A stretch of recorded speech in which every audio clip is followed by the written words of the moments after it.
Hey guys, Monique here with Kirkus Writers Center back at our office in Austin talking about creating unforgettable characters. Ever wonder how Scarlett O'Hara became so beloved? How about Harry Potter? Creating a believable and likable main character is one of the greatest challenges a writer faces. But what exactly is it that makes these unforgettable characters stand out? I'll explain that in our video today.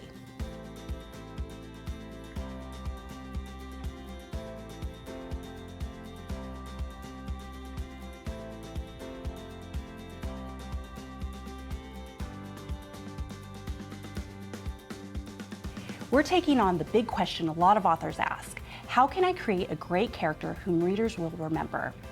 We'll look at the primary character types, what qualities make a character stand out, and how you can turn a cardboard cutout into a complex, authentic character.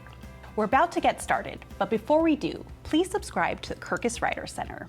We're always offering advice for both new and experienced authors who want to understand what it takes to write a fantastic book, market it, and sell it.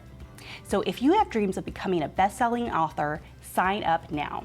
You'll discover all of our great insider tips and tricks for writing and publishing your novel. Now let's get started. The first question to consider is, what are the main character types in your book? Well, first, you have your protagonist. The protagonist is your main character, your hero, your heroine. This character is the heart and soul of your story, and aside from being the most important person, or animal or robot, in your book, the protagonist needs to be someone your reader can become emotionally invested in. Here are some tips for making a great protagonist. Tip number 1, give them a backstory. Even if all this information never makes it onto the page, create a life history for them. Who are their parents? What were they like as a child? Discover what makes your protagonist who they are and how that influences how they will behave.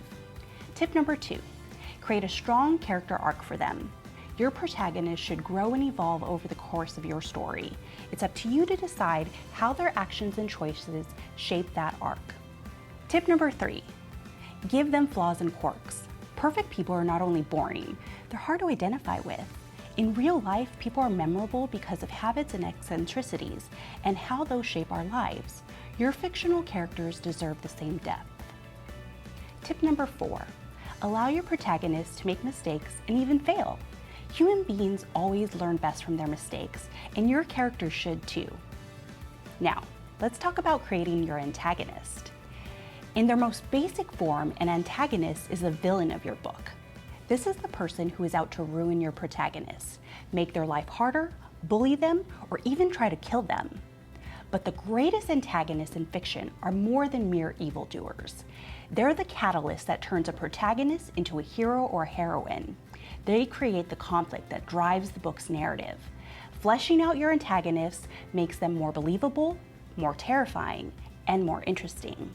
After all, would Dracula have been so fascinating and yet terrible if he hadn't been motivated by love?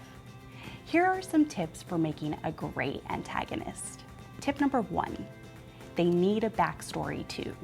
Like your protagonist, your villain needs to have their own life and history that shaped who they are and who they've become. What happened in their life to make them so awful, and is that trauma masking a person who could be redeemed? Number 2, create a strong character arc that either opposes or mirrors your protagonist. Your antagonist needs their own set of motivations and desires that will not only shape the events of the book, but also shape who the protagonist becomes. Number 3, make them human.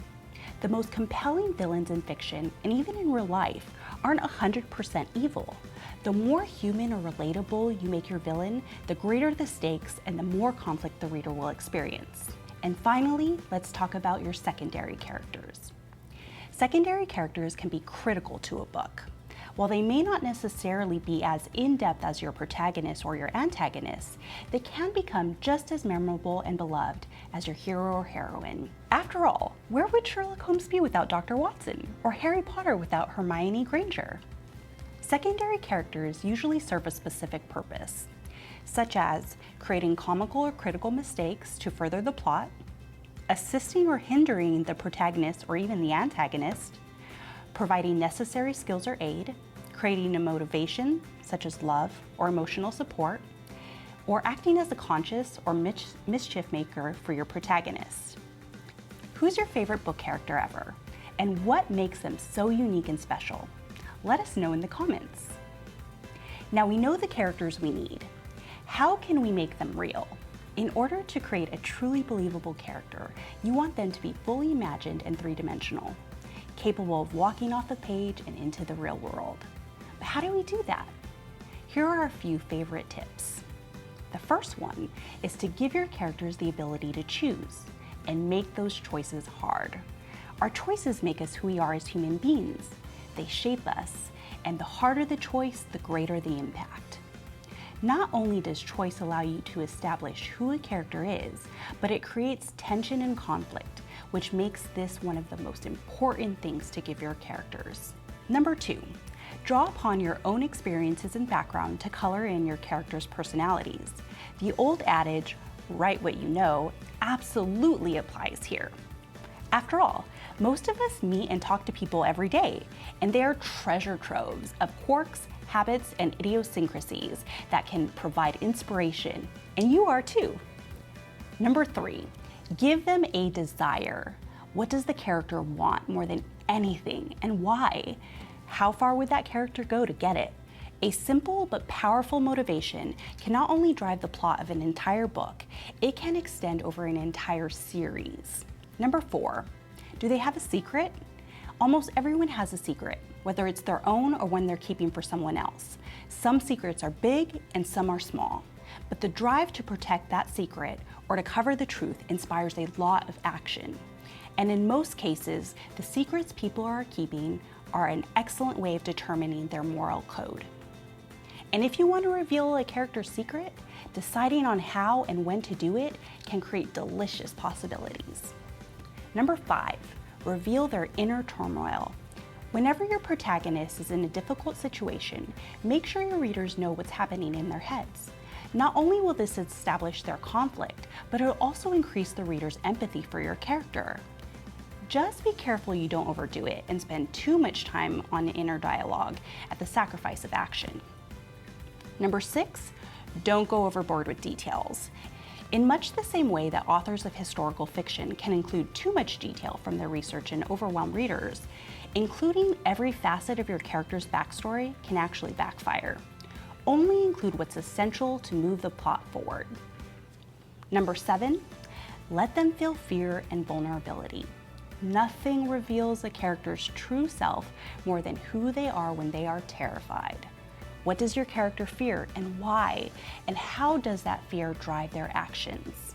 Number 8, don't be afraid to create a character that readers don't like.